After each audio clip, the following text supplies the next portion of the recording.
Setelah ditahan sebanyak 7 hitungan, maka dilebut melalui mulut sebanyak 8 hitungan.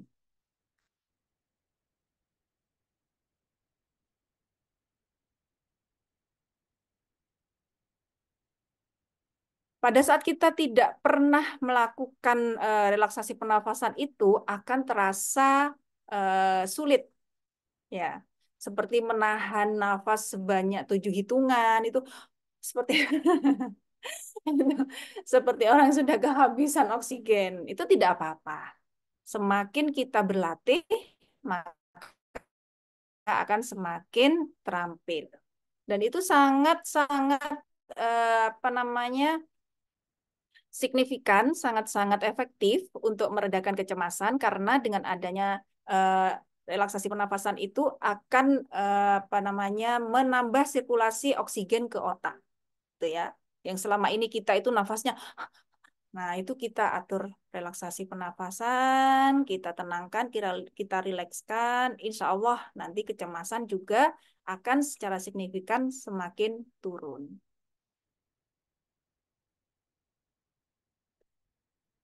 Baik, Bapak Ibu semuanya sudah bisa dipahami ya. 4, 7, 8. Ya, oke. Kita akan berpraktek bersama-sama. Silakan duduk di posisi yang sangat nyaman. Tidak disarankan untuk bersandar. Jadi nanti turun, naiknya nafas bisa kita rasakan. Jadi tidak disarankan untuk bersandar. Duduk yang nyaman, tapi tetap tegak dan tidak bersandar. Oke, saya pandu. Pertama-tama, hirup nafas dari hidung. Dimulai. Tahan.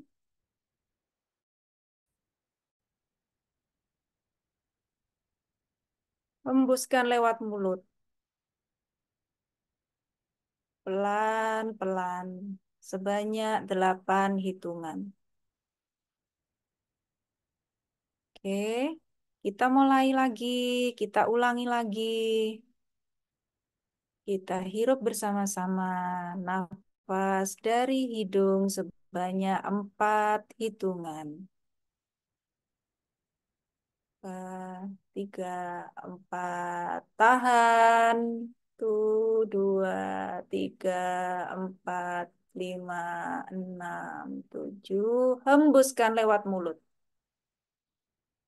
Tuh, 2, 3, 4, 5, 6, 7, 8.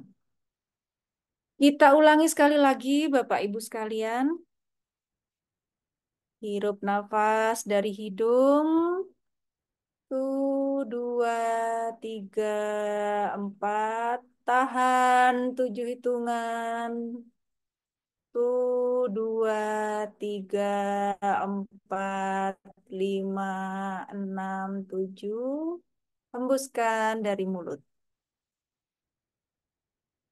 3, 4, 5, 6, 7, 8. Bagus sekali.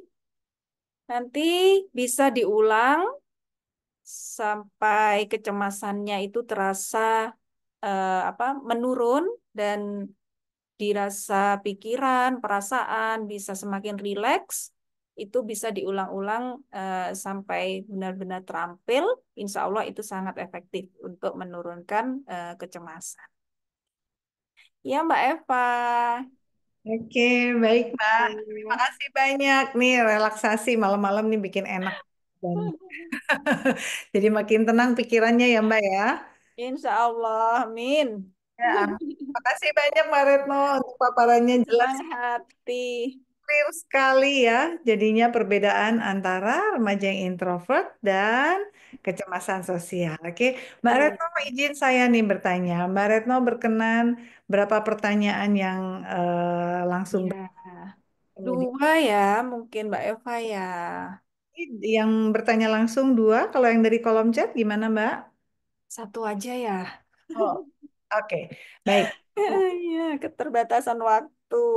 Di sini yang raise hand boleh dari Pak Andi Wibowo. Silahkan Pak Andi Wibowo. Selamat malam Pak. Selamat malam Pak Andi Wibowo. Pak masih di mute Pak. Iya, Masih ya di. selamat malam Bu Eva. Terima kasih. Selamat malam Pak. Dari mana Pak Andi Wibowo? Perkenalkan, nama saya Nibowo dari Oku Timur, Sumatera Selatan. Oh, Alhamdulillah dari Sumatera Selatan. Teman-teman di sini juga tadi agak banyak ya yang dari Oku Timur ya Pak. Saya Banyak, lihat. banyak, banyak. Ya, Oke, baik. Silahkan Pak pertanyaannya. baik. Terima kasih. Izin bertanya, Bu Retno. Ini berkenaan dengan apa namanya kecemasan sosial, ya, yang ada beberapa dialami karena ada kasus sedikit, ya, karena ada salah satu rekan kerja ini apa namanya melakukan apa bukan melakukan Bu bertukar pikir pertama ini karena saya bukan bukan ahli untuk mengcoaching jadi saya melakukan coaching sedikit dengan rekan sejawat itu berkenaan dengan permasalahannya dan ini sangat menarik sekali materi pada malam ini Bu berkenaan dengan yang barusan saya alami siang tadi ya dengan rekan kerja mereka bertukar pikir tentang permasalahannya. Dan ini saya yakini bahwa si guru tersebut mengalami kecemasan sosial. Itu. Kenapa saya bisa menyampaikan seperti itu? Apa yang dialami atau yang diceritakan itu sama persis yang disampaikan oleh Ibu Retno tadi dari awal sampai akhir ini tadi. Dan yang ingin saya tanyakan, bagaimana ya cara cepat Bu ya yang tadi sudah saya ikuti melakukan relaksasi Bu ya dan itu memang terasa terasa sedikit memang berpengaruh ya pada diri saya juga. Nah, dan ini bagaimana cara menyelesaikan kecemasan sosial ini ya agar si teman saya ini bisa mengalami sedikit penurunan dari kecemasan sosial itu, Bu. Salah satu kasusnya ini mendapat tekanan yang sangat luar biasa dari salah satu apa namanya teman-temannya ya, ada teman dekatnya lah intinya ya berkenaan dengan kasus pribadi. Ya, jadi eh, pemaksaan, pemaksaan hati, ya, sehingga menimbulkan kecemasan yang sangat luar biasa dan si korban ini mengalami depresi yang luar biasa. Jadi langkah apa yang harus teman saya lakukan, ya, untuk cara menghindar secara halus, langkah yang tepat untuk apa namanya dari si korban ini bisa bisa terbebaskan dari kecemasan itu. Terima kasih itu saja Bu Retno dan Bu Eva. Terima kasih. Assalamualaikum warahmatullahi wabarakatuh. Waalaikumsalam warahmatullahi wabarakatuh. Ya, boleh langsung dijawab atau gimana, Mbak Eva? Monggo, monggo Mbak Retno, monggo. Iya, terima kasih atas pertanyaannya Pak Andi Wibowo. Ya, jauh-jauh ini ya dari luar Jawa. Ya, Iya, iya. Baik, Pak Andi Wibowo. Terkait teman kita yang kita amati dan kita itu berpikiran bahwa dia mengalami kecemasan sosial, itu apa sih yang harus kita lakukan supaya dia itu bisa terbantu gitu ya, Pak ya. Itu ya. Nah, yang pertama, saya ingin memberikan sedikit edukasi untuk Bapak Ibu sekalian di sini bahwa istilah-istilah yang berkaitan dengan keadaan klinis seseorang seperti kecemasan sosial, seperti depresi dan lain-lainnya yang banyak kita temui di medsos, ya, ada NPD, ada bipolar dan lain-lainnya itu bijaksananya tidak terburu-buru kita sematkan pada seseorang. Tidak terburu-buru kita sematkan label-label itu pada teman kita. Gitu.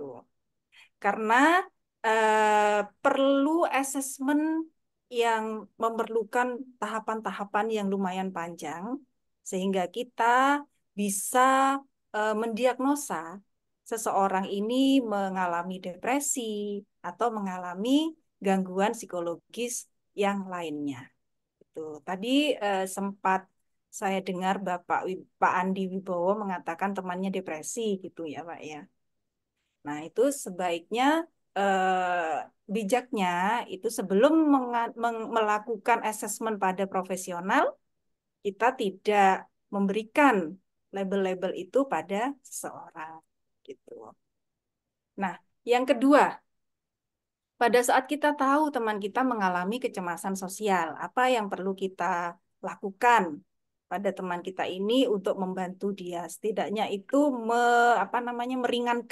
meringankan apa beban pikirannya, meringankan masalahnya. Nah, kita di psikologi itu, Pak, ada yang namanya PFA, ya, psychological first aid gitu ya, Mbak Eva ya. Nah, ini bisa dilakukan oleh support system di sekeliling si klien, termasuk teman.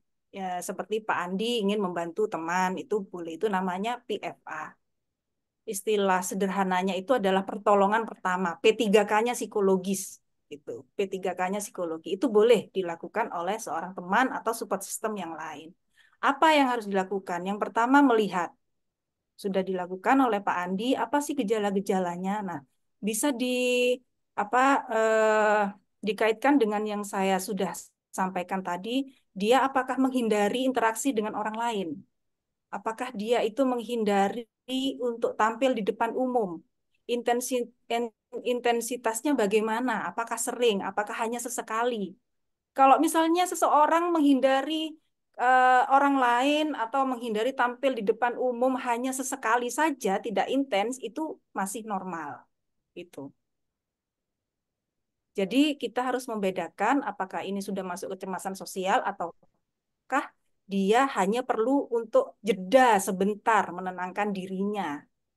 Nah, itu juga harus perlu diamati.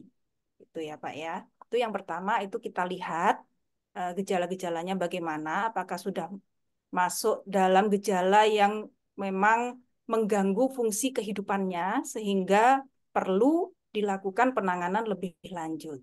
Yang pertama itu dilihat dulu. Yang kedua, kemudian kita memberikan itu tadi tips dan trik sederhana. Salah satunya seperti ini tadi yang sudah saya sampaikan, teknik relaksasi. Boleh disampaikan pada teman Bapak. Kamu kenapa sih misalnya? Aku lihat kamu saat ini jarang sekali tampil di depan umum, nggak kayak seperti dulu. Kenapa sih? Apa sih yang kamu rasakan? Apa sih yang kamu pikirkan? Nah, gitu. Aku punya trik loh untuk meredakan kecemasan kamu.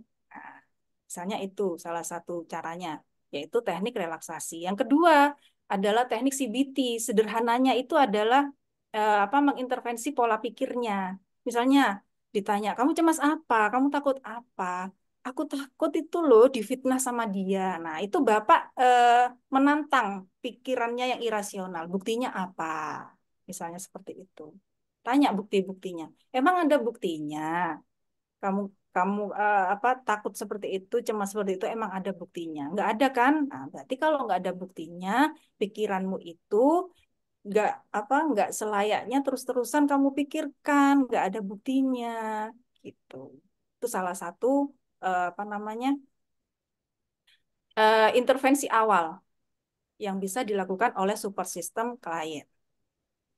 Yang kedua yang kedua tadi itu ya Pak ya, memberikan PFA. Yang ketiga, melingkan gitu.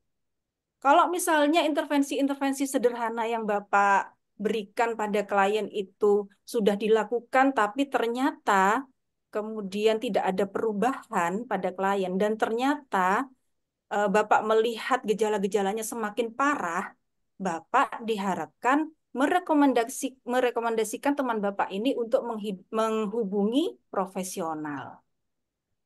Itu. Jadi PFA-nya yang harus dilakukan itu ya Pak ya. Melihat, kemudian mencoba berempati, memberikan tips dan trik sederhana. Yang ketiga, melingkan. Bila kita sudah di luar jangkauan kita, memberikan bantuan, tapi kita melihat gejalanya kok semakin parah. Nah, bijaknya, sebagai support system, Bapak harus melingkan, merekomendasikan teman Bapak untuk menemui profesional. Itu nggih, Pak? Oke, terima kasih Bu. Oke, Luar selamat. biasa membantu.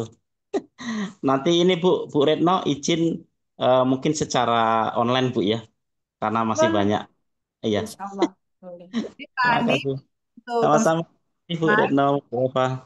Andi mungkin membutuhkan untuk konsultasi online, Mbak Retno izin, ini beberapa juga minta Instagram Mbak Retno ya. Boleh ditulis di kolom chat ya, Mbak Retno. Baik, selamat mencoba ya, Pak Andi Wibowo. Terima kasih banyak. Oke, Kasih. kemudian satu lagi yang bertanya langsung atau satu pertanyaan yang ditulis, Mbak Retno? Yang ditulis saja, Mbak Eva. Oke, boleh, boleh, monggo. Nah, Ini saya menemukan ada satu pertanyaan langsung dari remajanya. Izin saya memilih ini karena langsung dari remajanya yang hadir di malam ini. Saya bacakan izin ya, Mbak Retno ya. Oke, pertanyaannya dari adik Jihan Alivia di SMK di Surabaya. Hai, sebelumnya perkenalkan saya Jihan Alivia dari salah satu sekolah SMK yang ada di Surabaya. Izin bertanya, saya suka sekali baca buku dan kebetulan saya juga seorang penulis. Keren ya. Namun kadangkala teman-teman saya menganggap saya tidak mau berbicara kepada orang lain. Namun anggapan teman-teman saya kepada saya berbanding terbalik. Saya hanya kehabisan energi karena memang di lingkungan saya toksik. Kadang saya berpikir kalau mereka tidak suka dengan saya karena saya sudah melihat gaya bahasa tubuh mereka. Dan juga ada teman-teman yang tidak suka kepada saya karena saya berbeda dari teman-teman. Jadi teman-temannya suka menggibahi gitu, suka menggibahi saya hanya karena saya fokus pada goals dan diri saya. Jadi, apa yang perlu saya lakukan? Melakukan pembenahan diri atau tetap menjadi diri sendiri? Nah, ini relate banget ya pertanyaannya langsung dari adik remajanya. Monggo Mbak Retno, ini keren nih dari Jihan SMK di Surabaya. Mudah-mudahan masih hadir ya adik Jihan ya. iya, masih hadir kah? Coba masih hadir nggak adik Jihan? Sepertinya masih. Boleh raise hand, kayaknya sih masih. Masih, masih di sini. Halo. Halo. Oke, kita coba dengarkan sama-sama ya. Mbak Retno, monggo silahkan. Iya, terima kasih Mbak Eva. Makasih ya Mbak Jihan atas pertanyaannya dan sharingnya malam ini gitu ya. Nah, gini, izin saya memberikan jawaban. Jadi Mbak Jihan ini dilema antara menjadi diri sendiri ataukah berubah untuk bisa mendapatkan perlakuan yang baik dari orang lain gitu ya. Tentu kalau saya menyarankan harus tetap menjadi diri sendiri. Supaya apa? Supaya kita tidak kehilangan identitas diri. Pada saat kita tahu siapa diri kita, maka kesehatan mental kita akan semakin terjaga. Arah hidup kita akan semakin jelas. Berbeda pada saat kita tidak tahu siapa diri saya, identitas saya sebenarnya apa, itu akan berpengaruh pada kesehatan mental, pada apa itu namanya penetapan arah hidup kehidupan sehingga terombang-ambing gitu nanti malah tidak tidak apa namanya tidak terfokus kehidupannya mau mau kemana mau jadi apa gitu maka dampaknya itu akan semakin meluas pada saat seorang remaja tidak memiliki jati diri tidak memiliki identitas diri yang paling tahu diri Mbak Jihan ya Mbak Jihan sendiri gitu ya. Alasannya, kenapa sih kok nggak bergaul dengan orang lain? Itu tadi ke-spill itu ya Mbak Eva ya, karena kehabisan energi, karena lingkungan sekelilingnya toksik gitu ya. Toksik dan memang Kak Jihan ini lagi fokus untuk goals diri dia. Dia lagi nulis buku kan. Memang dia senangnya itu gitu. Mm-mm. Ya, ya Mbak Jihan, kehidupan manusia itu kan kompleks ya. Ya, kehidupan manusia itu kompleks, ada kebutuhan individual, juga ada kebutuhan sosial. Karena kita tidak bisa menafikan kita itu adalah makhluk sosial, gitu ya. Jadi normalnya seorang manusia selain memiliki kebutuhan secara individu juga harus bersosialisasi gitu. Jangan karena dengan alasan aku nyaman sendiri, aku apa namanya sudah kehilangan energi karena lingkunganku toksik sehingga aku tidak bersosialisasi dengan orang lain. Nah, itu jangan dinormalisasi. Karena kita itu selain punya kebutuhan secara individual, kita juga makhluk sosial yang harus berinteraksi dengan orang-orang di sekitar kita. Jadi saran saya, Mbak Jihan tetap menjadi diri Mbak Jihan sendiri. Pada saat Mbak Jihan capek, ya Mbak Jihan ngecas energi dengan cara membaca, dengan cara me time apalah yang bisa apa namanya ngecas energi Mbak Jihan menjadi full lagi. Tapi jangan sampai itu nanti dinormalisasi. Alasan itu aku lagi ngecas energi nih. Aku nggak butuh itu untuk interaksi dengan orang lain. Jangan. Karena kita makhluk sosial, perlu berinteraksi dengan orang lain. Pada saat Mbak Jihan sudah full energinya, mengecas energi, ya silahkan berbaur lagi, beraktivitas lagi, bersosialisasi lagi dengan orang lain. Gitu. Itu tadi kan kita sudah membahas bahwa tipe kepribadian introvert itu sangat butuh ya Mbak Eva ya untuk ngecas energi dengan kesendirian. Tapi bukan berarti terus-terusan sendiri. Nah, justru itu nanti tanda tanya ini. Perlu dites, perlu diperiksa apakah kecemasannya tinggi. Gitu kan ya. Jadi bisa aware. Mbak Jihan bisa merasakan dirinya sendiri, bisa aware, bisa apa namanya mendeteksi awal bahwa aku ini sebenarnya masuk tipe kepribadian introvert yang memang butuh me time untuk mengecas energi, ataukah aku ini punya pikiran-pikiran irasional yang menyebabkan aku memiliki masalah kecemasan sosial. Nah, itu PR-nya, Mbak Jihan ya. Harus aware pada diri sendiri. Jika memang tipe kepribadiannya Mbak Jihan introvert, sangat tidak apa-apa. Tapi pada saat Mbak Jihan aware, merasakan, oh iya, ternyata ada pikiran-pikiran irasional seperti tadi misalnya takut ini, takut itu, cemas ini, cemas itu. Nah, itu sudah apa namanya gejala-gejala kecemasan sosial yang harus sejak dini sudah harus ditangani. Gitu. Sangat disarankan untuk menjadi diri sendiri dan mengatasi kecemasan-kecemasan sosialnya sehingga bisa menjalani kehidupan dengan sehat, dengan percaya diri, dengan bahagia. Gitu. Itu mungkin Mbak Eva ya. Semoga menjawab ya Mbak Jihan ya. Oke, semoga terjawab ya, Jihan ya.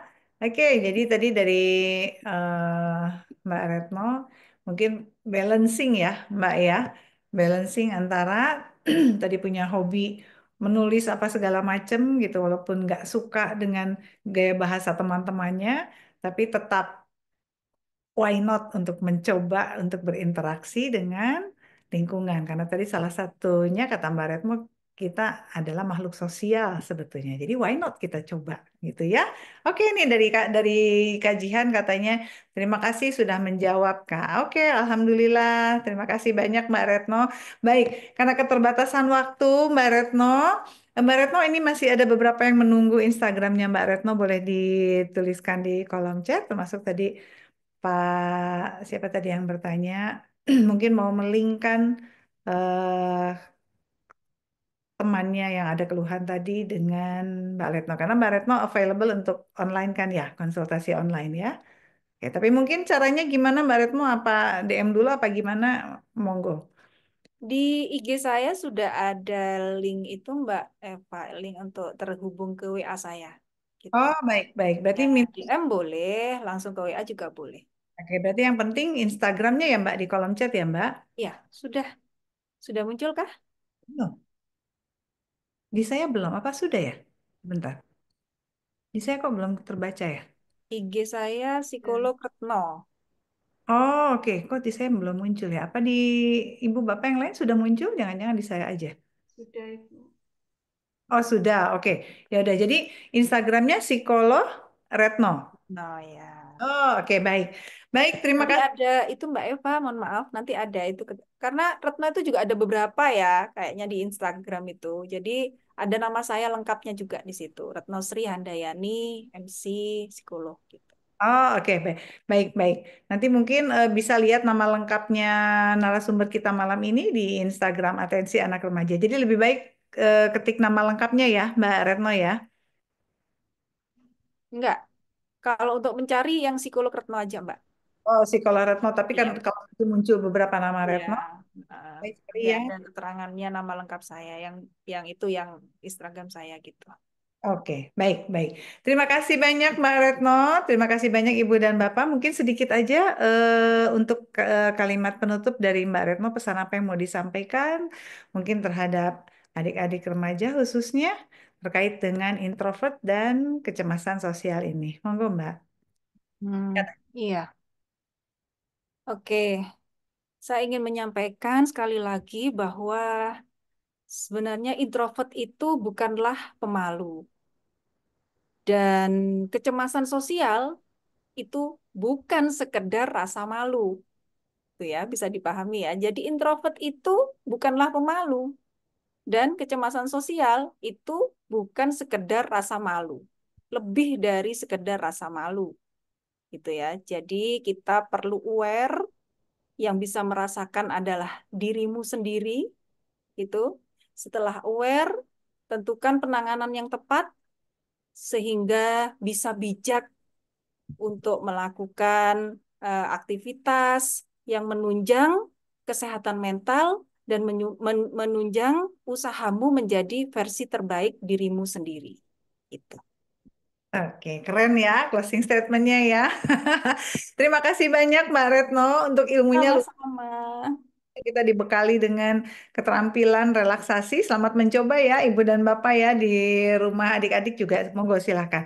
Baik, Mbak Retno, sekali lagi saya ucapkan terima kasih banyak Ibu dan Bapak yang sudah hadir juga adik-adik. Salah satunya Kak Jihan tadi. Terima kasih juga sudah bergabung di webinar Atensi malam ini. Sampai ketemu di webinar Atensi di bulan Juni. Silahkan follow Instagram Atensi Anak Remaja. Bagi tadi yang baru join di tengah-tengah, nggak mengikuti dari awal, semua rekaman webinar Atensi bisa diakses di channel YouTube Atensi Anak Remaja. Baik, terima kasih banyak. Sampai jumpa di webinar Atensi di bulan Juni. Wassalamualaikum warahmatullahi wabarakatuh. Mbak Retno, terima kasih banyak. Ya, salam untuk keluarga di Malang ya, Iya, Mbak. sama-sama Mbak Eva. Makasih kesempatannya. Senang sekali bisa ketemu hari ini. Mudah-mudahan ketemu lagi ya Mbak Eva ya. One day kita ketemu ya. Insya Allah. Baik, monggo. Sampai ketemu lagi semuanya. Terima kasih banyak, Mbak Retno. Terima kasih. Sama-sama. Terima kasih Bapak Ibu semuanya, adik-adik. Terima kasih. Bu Retno, Bu Eva, izin lab. Ya, silakan. Terima kasih banyak. Tempat istirahat, Mbak Retno. Oke, mohon izin Ibu dan Bapak saya tutup ya. Zoom-nya sampai ketemu di bulan Juni. Assalamualaikum, selamat malam. Selamat malam.